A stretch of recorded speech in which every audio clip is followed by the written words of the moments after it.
Hi, this video is here to help you with plotting coordinates on a grid. Let's take a look at how to do this in a bit more detail. Take a look at this grid. What do you notice about it?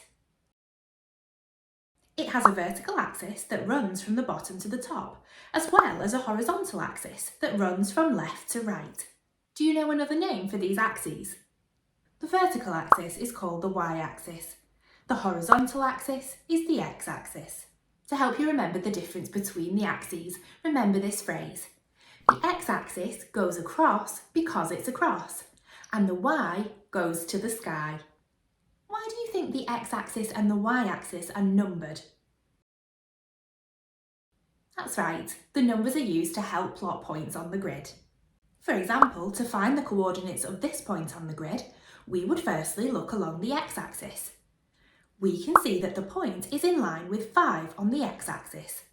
We then look at the y-axis. We can see that the point is in line with the 3 on the y-axis.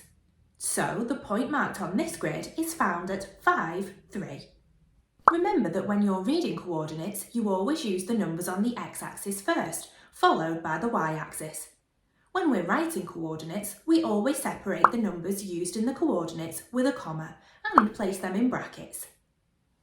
Where would we plot the coordinates 3, 5 on the grid? We need to find 3 on the x-axis first, and then 5 on the y-axis. And then we can mark the point with a dot to show its position on the grid. Where would we plot the coordinates 2, 0 on the grid? We need to find 2 on the x-axis first. Because the y-axis coordinate is 0, we do not need to move up the y-axis beyond 0, and we can plot our point right here on the axis itself. Now it's your turn. Work out the coordinates for each of the points shown on this coordinates grid. Pause the video now and press play when you've finished. How did you get on? Let's take a look at the answers. The coordinates for the black point were 6, 8. For the green point were 0, 6, for the blue point were 9, 2, and for the red point were 4, 3. Well done if you got all of those correct. So far we've looked at the first quadrant of a coordinates grid. Now let's look at a coordinates grid that has 4 quadrants. As you can see, there is the first quadrant, which is the one we've looked at so far, the second quadrant, third quadrant, and fourth quadrant. How is this grid different to the one that we've just been looking at? What do you notice about the numbers on the axes? The x and y axes have both been extended through 0 into negative numbers. Where else have you seen numbers written like this vertically? It may remind you of a thermometer, like this one. When we're describing numbers on a thermometer, we would say -1, -2, -3, and so on. However, when we're giving coordinates on a coordinates grid, we would say -1, -2, -3, and so on. Look at the y-axis on our grid. It goes from 0 to 5 when we move in this direction, and from 0 to -5 when we move in this direction. The x-axis works in the same way and is similar to a horizontal number line.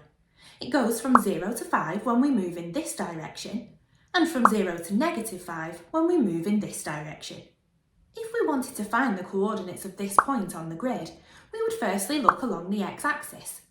We need to look to the left of 0, which is where the negative numbers on the x-axis lie. The point is in line with -3 on the x-axis. We then look at the y-axis, and when we look up the y-axis, we can see that the point is in line with the 2 on the y-axis. So the point marked on this grid is found at -3, 2. What are the coordinates of this point on the grid? Once again, we need to find the coordinate where the point lies on the x-axis first. It's to the left of 0 and is located at -4 on the x-axis. To find where the point lies on the y-axis, this time we need to look down the y-axis into the negative part of the axis. We can see that the point is in line with -3. The coordinates of this point are -4, -3. Where would we plot the coordinates 5, -1 on the grid? The coordinate 5 is on the x-axis to the right of the 0. The coordinate -1 is below 0 on the y-axis and is located here. Now it's your turn. Give the coordinates of each of these points found on the coordinates grid. Remember that when you are given coordinates in 4 quadrants, we still need to remember to give the number on the x-axis first, followed by the number on the y-axis. Pause the video now and have a go. Let's take a look at the answers. The coordinates of the black point were 0, 4. Of the green point were -2, 3. Of the blue point were 1, -2, and of the red point were -5, -4. I think that you're ready for a challenge now. Zeke says that the coordinates of the red point are -3, -1. Emily says it's not possible to give any coordinates for the blue point. Do you agree or disagree with the statements made by Zeke and Emily? Remember to give a reason for your answers. Pause the video now and have a go. Well done. Let's take a look at the answers. Zeke is incorrect. The coordinates of the red point are -1, -3, because we always write the x-coordinate first, followed by the y-coordinate. Emily is also incorrect, as the coordinates of the blue point are 0, 0, as it is located on 0 on the x-axis and 0 on the y-axis. When describing coordinates, we call this point on a coordinates grid the origin. Thanks for watching. For more maths support, check out our other Maths Concept videos available on the Twinkl website.